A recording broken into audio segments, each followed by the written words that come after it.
આ ડોહલા એમનેમ નહોતા, આ રંઢા જેવા એ કોણીએ બળજો બેહાડ દેતા, એ એમનેમ નહોતા. હું કામ? એ ક્યાંય ગયા હતા? 2.5 રૂપિયાનો ડોક્ટર સાબુ આવતો, ઓલ ઇન વન.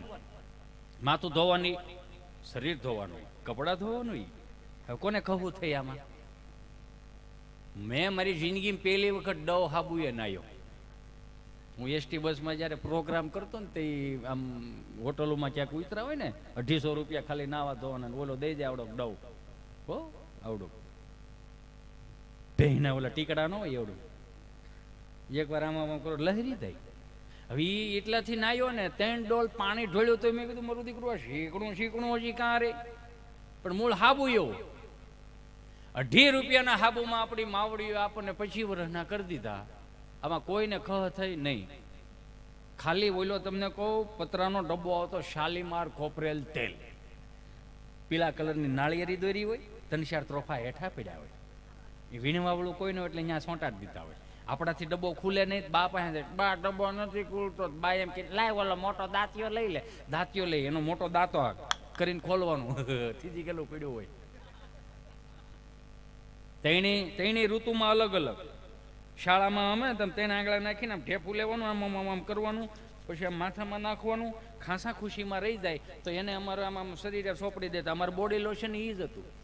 બહુ વધી ગયું હોય તો મોઢે સોંપડી દે. અમારે સનસ્ક્રીન લોશન એ હતું. આમાં કોણ ગોઠો દેખાય છે? આપણું એ આપણું. એક વસ્તુ સમજો, મારો કહેવાનો ભાવ એ છે, આપણું એ આપણું. આપણે બગડ્યા નથી હો, આપણને બગાડવામાં આવ્યા. સહજ રીતે આપણને બગાડવામાં આવ્યા. આ 400 રૂપિયાના ફિલ્મ આવ્યા ને તે પછીનું ઘણું ટૂંકું ટૂંકું થતું ગયું. નકર બા બોલતા હતા. આપણે દાદીમાં હોય, મારે સૌરાષ્ટ્રમાં એને બા કે, ગૌઢા બા. એ બા 1000 ફૂટનો શેઠ હોય, આમ પવન ગમે હોય, ઓલે શેઠે આમ બા શબ્દ પૂગી જાય. શું કામ? વજન વાળો શબ્દ, પ્રકૃતિ વાળો શબ્દ. બા ગળામાં ગડફા ન રહેતા હું હે કરો. આ શબ્દ પ્રકૃતિના વજનવાળા શબ્દો છે. અતિશયોક્તિ લાગે તો મને માફ કરજો મારા બાપ. ભલે મફત આવ્યા હોય કે દિલમાં આવ્યા હોય કે પ્રેમમાં આવ્યા હોય કે પછી બિલમાં આવ્યા હોય કે પ્રેમેટમાં આવ્યા, પણ કેવું તો હાસું કેવું. અમે કંઈક 4-5 શીખતા હશું ને. અમે 4-5 કંઈક શીખતા હશું ને. મને ગર્વ છે મારા દેશના ક્ષત્રિયો ઉપર, મને ગર્વ છે મારા દેશના બ્રાહ્મણો ઉપર, મને ગર્વ છે મારા આ દેશના ચારણો ઉપર. શું કામ? કારણ કે એને કંઈક ને કંઈક હાંચવી રાખ્યું છે. 1500 વર્ષ સુધી મારીને તમારી માથે અવનવા રાજ કરીને વી ગયા, છતાંય આપણે જય શ્રી રામ બોલી, છતાંય આપણે કથાઓ સાંભળી, છતાંય આપણે મંદિરની ધજાઓ ચડે તો આપણા પૂર્વજોને ધન્યવાદ દેવા પડે કે તમે કેટલું સહન કર્યું ને અમને અહીં સુધી પુગાડ્યા. પણ હવે થાય છે કેવું? આપણી અત્યારની પ્રજાઓને સલમાન ખાન કેદી લગ્ન કરશે એની ઉપાધિ આપણી પ્રજાને. આલિયા ભટ્ટને બેબી થાય, બાબો થાય એની ઉપાધિ આપણી પ્રજાને. શાહરુખ ખાનની છોકરીનો બોયફ્રેન્ડ કોણ છે એની ઉપાધિ આપણી પ્રજાને. પણ આપણા બાપની 7 પેઢીના નામ આપણી પ્રજા નથી આવડતા. એ ત્રીક ચોપડે લખજો. એ ઉપાધિજનક છે. બગડ્યા નથી, બગાડવામાં. બા બોલતા હતા એ ધરો હતો. અમે તો ખેડૂના દીકરા એટલે આ શેઠે ઓપને હાલતા હોય, હલર હાલતા હોય, ઠેસર હાલતા હોય. બાપો બિચારો તમને કહો 1:30 વાગ્યામાં હનુમાન કૂદતો, એવી ભૂખ લાગી હોય અને પાથરાનો બહરાટો બોલતો હોય, તગારા લેવામાં ભી પડતી હોય. બાપુ એ તગારા લા ને, અને આપણે વાડ બાજુ મોઢો, કઈ મારી બા આવે, પાટ લઈને કઈ મારી બા આવે. ભૂખ જ એવી લાગી હોય. અને આમ ઓલે શેઠે ઓવડીએ બા આમ તમને કહું એ ભાત ઉતારતી હોય ને, એ બા તો બાય પાછા હો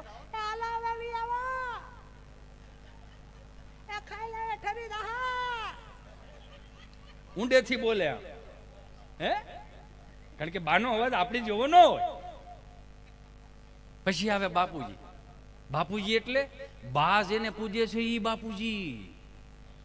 બાપુજીની વ્યાખ્યા નો થાય, બાપુજીનો અનુભવ થાય. જેને જેને અનુભવ લીધા હોય એને ખબર હોય. અમે તો અનુભવ લીધા, અમને ખબર. આઠમમાં ઓલા શીબડા ડોડા હારા થયા હોય ને તો હાથી આગતા હોય ને તો 26ની જાળીમાં સેજ એવી રાપ તમને કહું માંડવીના અરોડામાં વી જાય ને તો ફૂડું દે ને તમને કહું આમ એક રાડું મારે, એ રાડાની તાકાત જોવો, બાપની બુદ્ધિ જોવો. રાડું તો વાગતું વાગે, રાડું વાહામાં વાગે, ડોડો માથામાં વાગે. Double dose. એવું ક્યાં છે હવે અત્યારે? બાપુજી કાઢ નાખ્યું, નવું લાવ્યા મમ્મી અને પપ્પા. મને માફ કરજો, મમ્મી અને પપ્પા ઇજિપ્તનો શબ્દ છે પિરામિડ રહ્યા ને, જે એ પિરામિડમાં જે મળદા નીકળ્યા ને એને મમ્મી કહેવામાં આવે. મમ્મી એટલે મળદું. પપ્પાનું સંશોધન થાય છે. પપ્પા શબ્દ આવ્યો ક્યાંથી? મા બોલાવડાવો, બાપ બોલાવડાવો, પિતાજી બોલાવડાવો, બાપુજી બોલાવડાવો. પછી આ 400 રૂપિયાના ફિલ્મ આવ્યા, ત્યાં નવું લાવ્યા, મોમ ડેડ.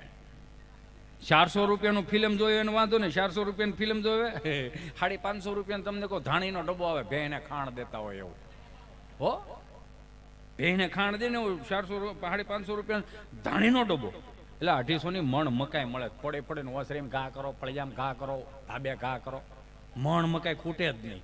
ગમે એમ ફોડો ને તમે તમારે રમાડે છે તમને આવડા. તમે સમજો, ન્યાથી નવું લેવા મોમ અને ડેડ. મોમ એટલે થીજી ગયેલું, ડેડ એટલે મરી ગયેલું. અમારા ભારતીય સંસ્કૃતિના ગુજરાતીનું વ્યાકરણ આવું કહે છે, મોમ એટલે થીજી ગયેલું, ડેડ એટલે મરી ગયેલું. નકર 4 વેદ લખાણા, 6 શાસ્ત્રો લખાણા, 18 પુરાણ લખાણા, ઉપનિષદો લખાણા, નીતિ શતકો લખાણા, વૈરાગ્ય શતકો લખાણા, છેલ્લે શિક્ષાપત્રી લખાણી. ઋષિ મુનિઓ કળયુગની બધી આગાહી કરી હતી. આ 2 શબ્દોની ક્યાંય આગાહી કરી? મોમમ ડેડમ પુત્ર પુત્રાદિ ભવિષ્ય ભાગતી, એવું ક્યાંય ઊભું આપણે કર્યું છે. આપણને મારી નાખશે આવડા. તમે સમજો. નકર તો આ કેવું. અને હું તો એમ કહું, ઘણા ન કહેતા મારો છોકરો કમેન્ટ કહી દે. હે, મારો છોકરો કમેન્ટ કહી દે, પરસામણા ઉભા છે, મારો છોકરો બોલી નાખે. એ કહી જ દે, મોઢે જ ઝાંટકી દે. 30 વર્ષનો થવા દે બાપ, એ તો નહીં કહી દે. નીકળો, હાલો સટકો, હાલો હાલો, જૂનું એન્જિન ધુવાડા કાઢે, નીકળો અહીંથી, રેવા દો. નથી આમ આમ છોકરું જન્મ બધા એમ આમ કે કાકો કે આ મારી જેવા છે, ફઈ કે મારી જેવા છે, બા ત્યારે ગાલ મારી જેવા છે, દાદા કે વાળ મારી જેવા છે, બધા એકબીજા કે મારી જેવા મારી જેવા મારી જેવા. 30 વર્ષનો થઈને કોલેજોમાંથી ગામમાંથી રાવું મળે આવવા તો આખું ઘર બા એકાબીજા આમ છે, કોની જેવો આ. તમે બધા ઉપાડો લીધો તો કોની જેવા મારી દો મારી દો. હવે ક્યાં સટકો છો આ બધા? માં સૌ પ્રથમ આપણને ફળિયામાં હુડાવતી, માં વચમાં હોતી હોય, ગઢી બા દાદી માં વચમાં હોતી હોય, બધા છોકરા હુતા હોય. અને તે આવી લાઈટ નું કઈ હતું નહીં. આકાશમાં એમ કેતી જો આને ધ્રુવ કહેવાય, અને રોહિણ કહેવાય, અને વિછુડો કહેવાય, અને સપ્તર્ષિ કહેવાય. આ 1.5-2 વર્ષના હતા ને તે દીનું તો આપણું અડધું વ્યાકરણ તો આપણી માએ શીખવાડી દીધું ને પછી આ સોપડે ચડ્યું. અને એ હવારમાં જગાડવા આવતી હતી. જગાડવા આવે એટલે આમ તો 2 હથેળી ભેગી કરાવડાવતી. આંખું ખોલતા ને મારો દીકરો મારા ગળાના આમ આંખું ન ખોલતો. હો બેટા, હાલો હું બોલું એમ બોલતા જાવ. કરાગ્રે વસ્તે લક્ષ્મી કર્મુલે સરસ્વતી કર્મ દેતું ગોવિંદમ પ્રભાતે કર દર્શનમ. ત્યાંથી આપણી હારી શરૂઆત થતી હતી. હવે 11 વાગે ઉઠે તો ગુડ મોર્નિંગ ના દીકરા થાય છે અમુક અમુક. ગુડ મોર્નિંગ છે હું પણ અંગ્રેજોનું આ દીધેલું છે. તમને પકડાઈ દીધું ને તમે વાપરે રાખો બહરાટી કરે. સુપ્રભાત હતી આપણે, સારી સવાર, આશીર્વાદની સવાર કે તમારો આજનો દિવસ તમારો શુભ રહે. ગુડ મોર્નિંગ નો ઠીક. હવે આ તો બધું આપણે બહુ કહેવાય નહીં, નકર અંગ્રેજી પેઢીઓ છે અત્યારે ઉડાડી નાખે.